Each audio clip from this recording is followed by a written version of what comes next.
Tonight on Sports Page, the Kings get a big boost as Gretzky returns to the lineup. Is it a minor slump or back to reality for the first-place Canucks? The Lions' John Volpe tried snow in Regina and found out he liked it. And could it be the best ever World Series? How about Monday Night Football?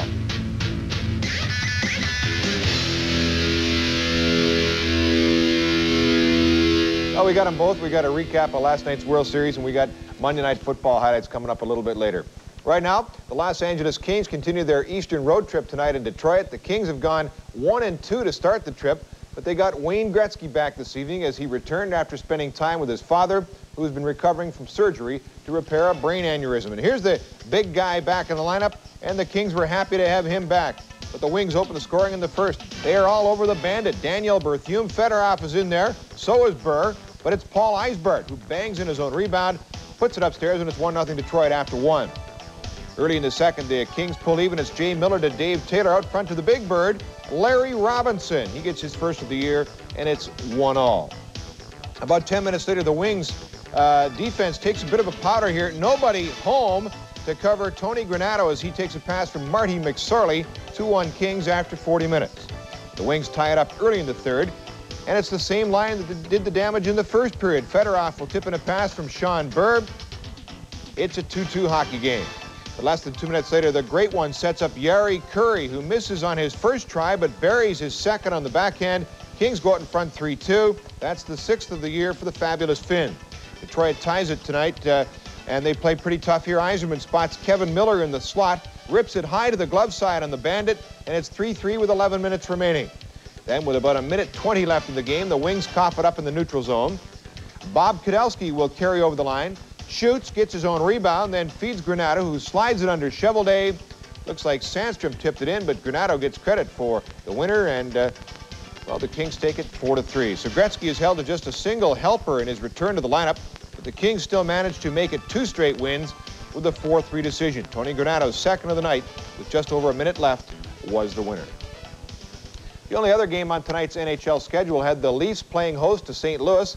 The Blues are unbeaten in their last 4 games, while Toronto snapped a 7-game losing streak on Saturday night. Brian Sutter behind the bench saying, hey, I wonder if this snappy jack will get me on Sports Page. Well, you look pretty good, Brian, but your team, well, they look a little sloppy in their own zone. Former Canuck Brian Bradley scores, and it's 1-0 Leafs early in the first period.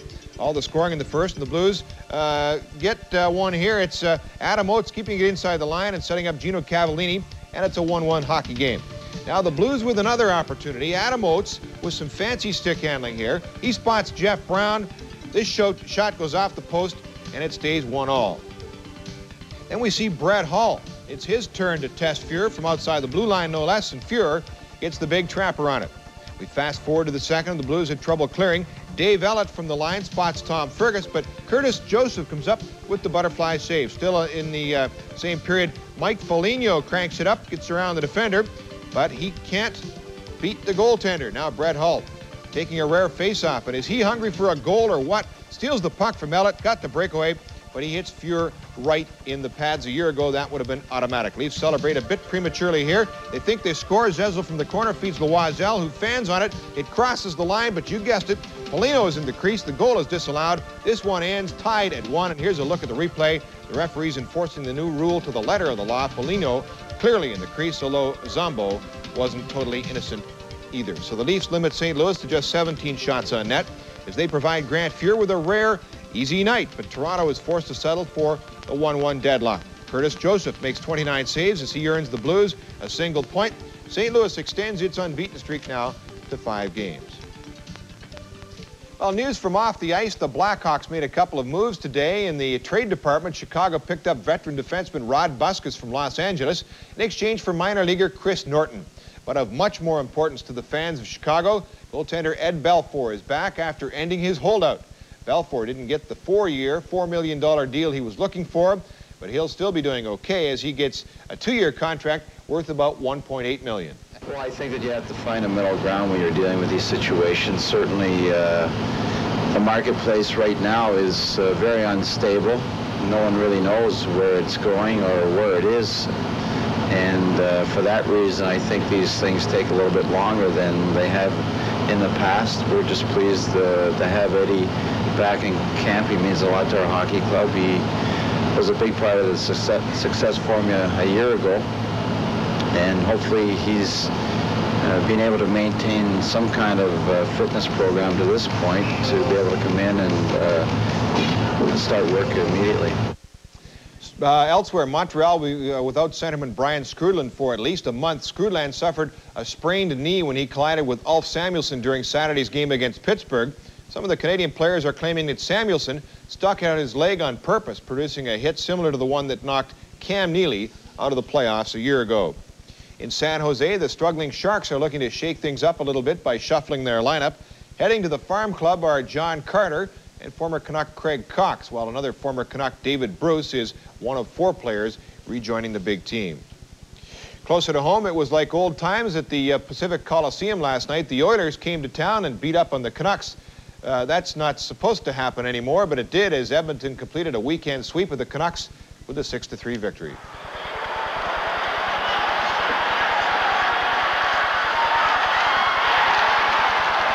We don't want to let things slide. That's been the history of this organization, to let things slide.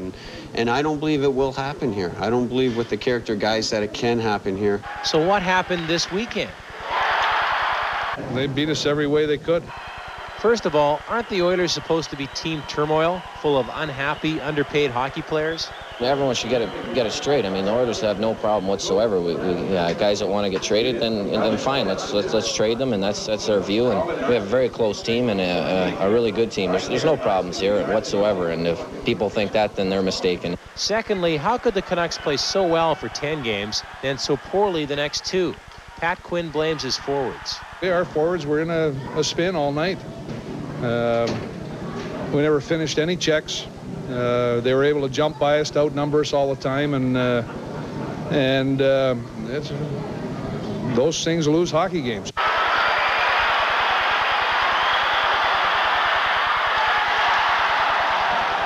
Certainly tonight wasn't indicative of our play. I mean, when we had a number of 3-on-2s against us, when we're on our game, we don't give up 3-on-2s. You know, our third man plays high in the offensive zone, and we make it an even hockey game. We make it a 3-on-3 hockey game. So little things like that we can correct, which is a good news. We're a good team. We've had a good start, and we've had a little bump now, a little blip, and this is good. This is good for the character building of our team. So there's no panic? It's awful early to panic. Now, one of the players we heard from in that report suffered an injury in last night's game. Goaltender Troy Gamble bruised his shoulder when he was hit by a Kelly Buchberger slap shot. Gamble will be with, actually he'll be out of the lineup on a day-to-day basis, so the Canucks have recalled Bob Mason from Milwaukee. Another Vancouver player injured last night was defenseman Randy Gregg. Gregg was playing his first game of the season when he suffered a recurrence of his groin problem. In the words of Pat Quinn, Gregg is now back to square one. Meantime, next up for the Canucks are the New Jersey Devils tomorrow night. Devils general manager Lou Lamoriello has put together one of the league's most talented lineups. The newest addition to that lineup is, of course, Stéphane Richer. Richer moved from Montreal to New Jersey along with Tom Chorsky in exchange for the Devils captain Kirk Muller and goaltender Rolly Melanson. After a summer of hitting home runs, it was time for Stéphane Richer to hit the trail. Montreal Canadiens sent him packing to New Jersey, where the Devils are expecting big things from this former 50-goal scorer. Were there hard feelings between you and Montreal when you left Montreal? No, not really. You know, I didn't want to be traded, but I mentioned sometime, you know, if I didn't have a chance to play often, you know, if I didn't have a chance to play in a power play like I used to be in a power play before, I would like to be traded, you know, and I think they have a pretty good deal for Kirk Muller. In August, Richer spent a week in Vancouver helping his Montreal-based slow-pitch team win the Canadian Championship. He was heavily criticized for passing up an invitation to play for Team Canada in the Canada Cup. But he doesn't think his decision to pick softball over the Canada Cup was a factor in Montreal's decision to deal him.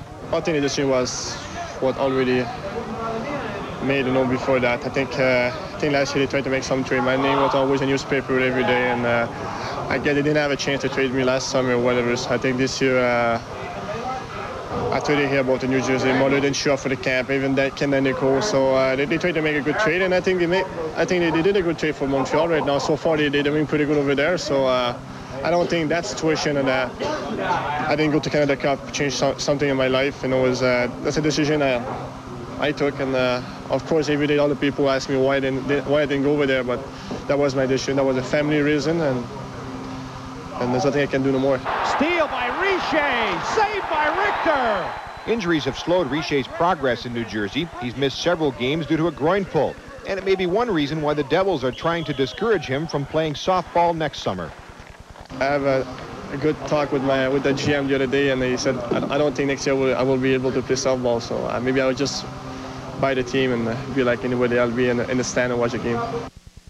Once again, Richer and the rest of the Devils will be taking on the Canucks tomorrow night, starting at 7:35 out at the Coliseum.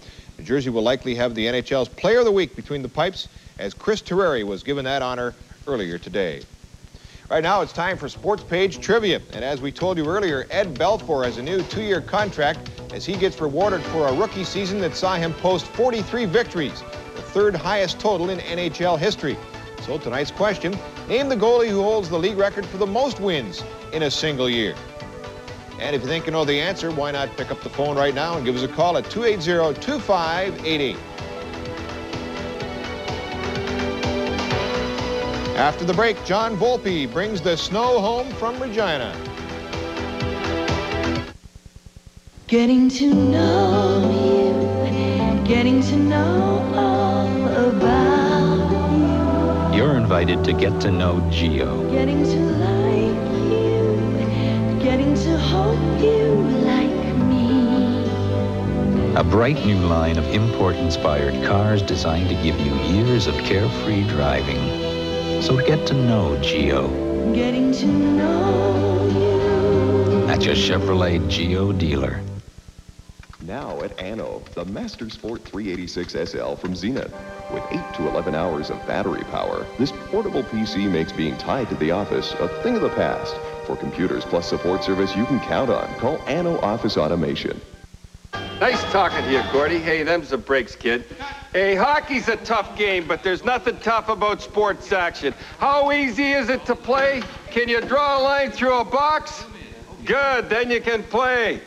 Just pick your teams and decide how much you want to bet. And remember, the more you bet, the more you can win.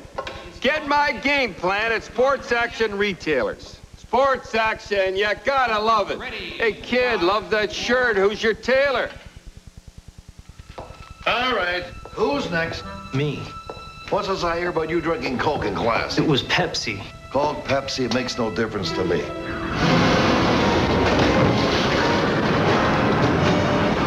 The difference is one tastes better. I like this one. You chose Pepsi. Hey guys, now's a good time to take off. The majority of soft drink users tested prefer the taste of Pepsi over Coke Classic. What's this about you drinking Pepsi? When the dark meets the light, it's phenomenal. Introducing new Mars Dark. Light vanilla haloed by caramel. Eclipsed by dark chocolate. Dark and light in perfect harmony.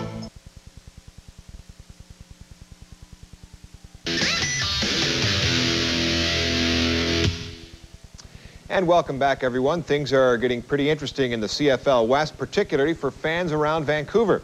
After yesterday's win in Regina, the Lions are technically in first place, and a win Saturday against Hamilton will clinch it. Today, though, was a day for the players to thaw out and savor yesterday's win. A big part of that victory was, of course, John Volpe. And Dave Randorf has more on what may have been Volpe's best performance of the season.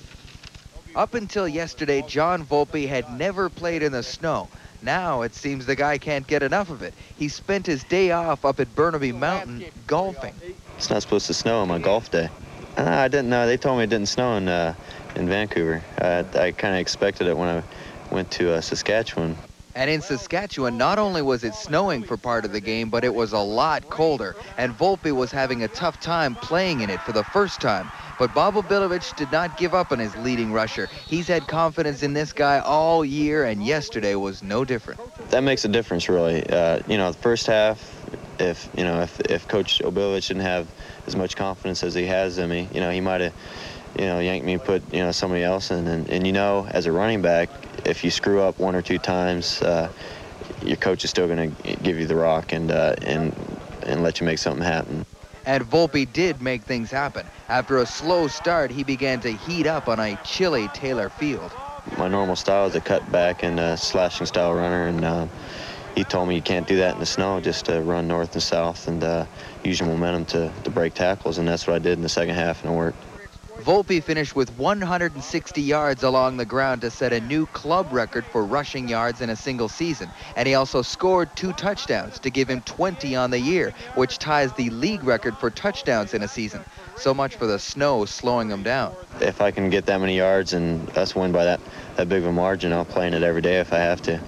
This afternoon, though, he wasn't thinking about football. No, instead he put on some long johns, the big mitts, and believe it or not, played a round of golf.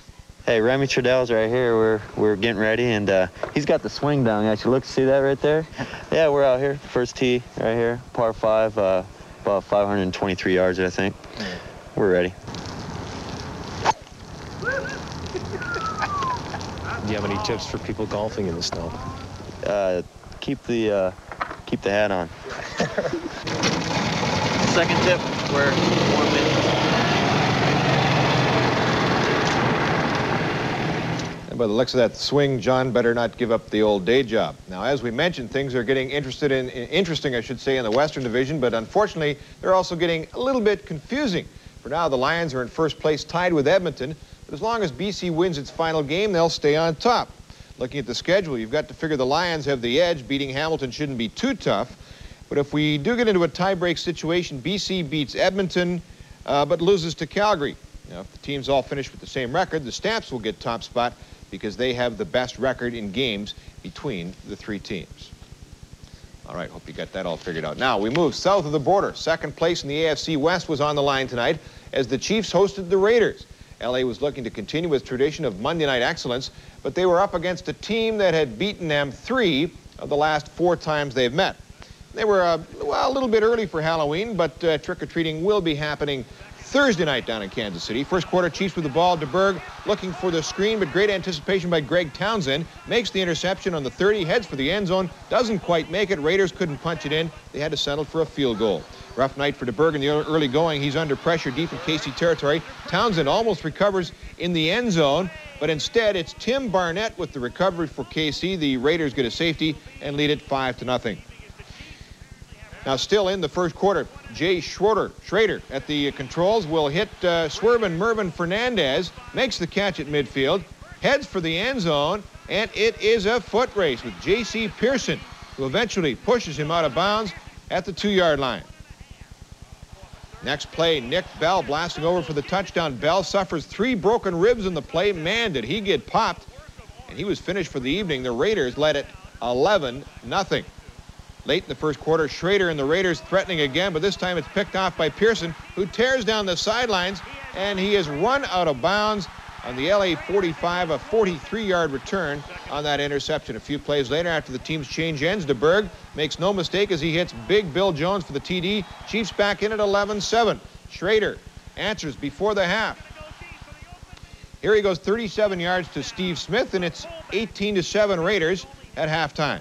Fast forward to the third quarter. Again, it's the tandem of Schrader and Swervin Mervyn. A 35-yard gain down to the 6-yard line. Raiders get another field goal from Yeager, and it's 21-10 Raiders after 3. Into the fourth quarter, Raiders in punt formation, but Jeff Gossett decides to throw. He goes to Elvis Patterson, who scoots 34 yards to the KC 21-yard line. Raiders just about to blow the game wide open, but instead Schrader is picked off on the goal line by Lloyd Burris. Key play of the football game. Burris has got an open field, and he takes off Tim Brown in hot pursuit, and it's Brown who finally brings him down at the Raider 15-yard line. Big momentum swing there in KC's favor. A few plays later on 4th and goal, they give it to Christian Okoye, and the Nigerian Nightmare makes it 21-17 midway through the final quarter. Then, with under 5 minutes remaining, DeBerg will fire over the middle. Ronnie Lott will come close to making the interception, but instead the Chiefs get the completion. Pete Holohan with the catch, and Art Shell can't believe that big turn of events there. DeBerg will hit a wide open Tim Barnett for the touchdown. 46 seconds left in the clock. That throw caps an incredible comeback for the Chiefs, and they win it 24-21. So the Chiefs move to within a half game of first place Denver as they come from behind for the 24-21 victory over the Raiders. Mervin Fernandez with 3 catches, all of them big ones, 107 yards in a losing cause.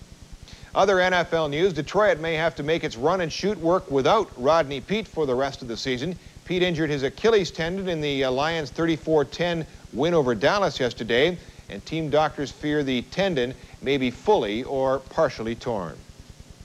And we go to tennis now. Most of the world's top men are in France this week for the Paris Open. None of the top seeds saw action today, but Jimmy Connors was a winner in his first round match against Haiti's Roland Agenard. Connors dropped the first set 5-7 before coming back to win the next two 6-4 and 6-2. Today's other notable winner was Patrick McEnroe. He knocked off Martin Haiti of Argentina 6-3 and 7-6. All right, after the break, we'll have today's news from Major League Baseball, plus a look back at what many are calling the best World Series ever. According to statistics, we'll meet over 10,000 people throughout our lives. Yet the same research tells us that only a few will develop into a long-lasting friendship, built purely on caring, sharing, and trust.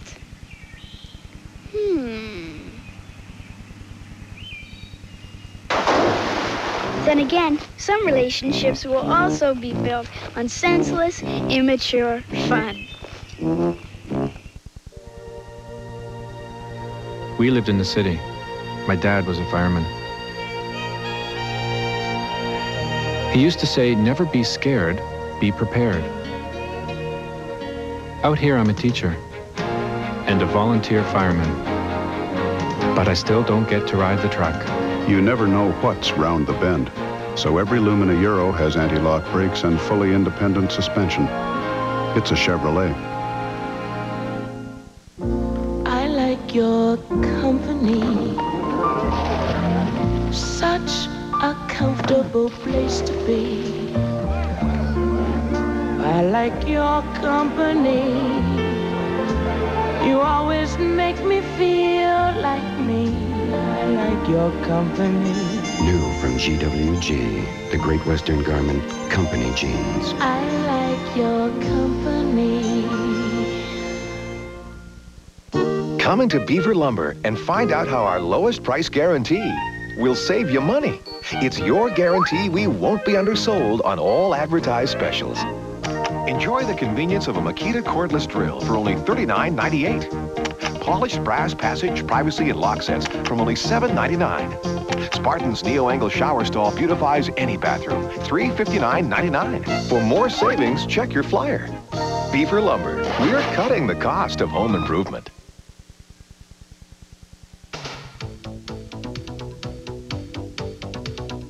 In a moment, we'll check out some of the World Series celebrations, but first, the answer to this evening's trivia question. Name the goalie who holds the NHL record for most wins in a single season. And the answer, the Flyers' Bernie Parent was in the net for 47 wins back in the 1973-74 season. The next best total is 44, shared by Parent and Terry Sawchuk twice. And we had a winner tonight from Richmond, Ian McPherson. Congratulations, he is our trivia winner on Sports Page. Tonight's Sports Page trivia winner receives a European-style fashion suit from Rucanor Sports. Winners also pick up a gift certificate for 2 from Keg Restaurants and a pair of tickets to a future Vancouver Canucks home game. Okay, to baseball. The Toronto Blue Jays have announced 3 of their veterans won't be back next season. Mookie Wilson, Dave Parker, and Corey Schneider have been told that they don't fit into the team's future. All are free to make a deal with any major league team. Meantime, Toronto has rehired coaches Galen Cisco, Rich Hacker, and John Sullivan. Hector Torres and Mike Squires were not asked to return. Gene Tennis has been offered a contract if he doesn't get the managerial job in Milwaukee. Meanwhile, another of the major's vacant managerial jobs is likely to be filled tomorrow. That's when the Yankees are expected to introduce Buck Showalter as their new field boss. Showalter has led his teams to 4 first-place finishes in 5 years while managing in New York's minor league system. In Boston, former manager Joe Morgan has turned down a front office posting with the Red Sox. The position Morgan was offered involved scouting at the major league level. Meanwhile, the end of the World Series marks the beginning of the free agent season. The first 4 fish in this year's pond are pretty big ones. Pirate slugger Bobby Bonilla, the Royals' Danny Tartabull, California first baseman Wally Joyner, and Mets lefty Frank Viola are among the players who will test the waters. Viola is apparently making noises about returning to Minnesota, where he was MVP of the Twins' 1987 World Series win. And speaking of those Twins, they're, of course, World Series champions again this year after beating the Braves in last night's Game 7. What a thriller that was. That wrapped up what some people are now calling the greatest series ever. The battle between 2 teams who went from last to first in a span of 1 season, produced 5 one-run games, 3 extra inning contests. And it was the first series to be decided in extra innings of a Game 7 since way back in 1924. All that drama means the folks at CBS are pretty happy this morning. Overnight ratings show that 1/2 of all American TV sets were turned into baseball last night, so that should help the network recoup some of its billion-dollar investment in Major League TV ratings.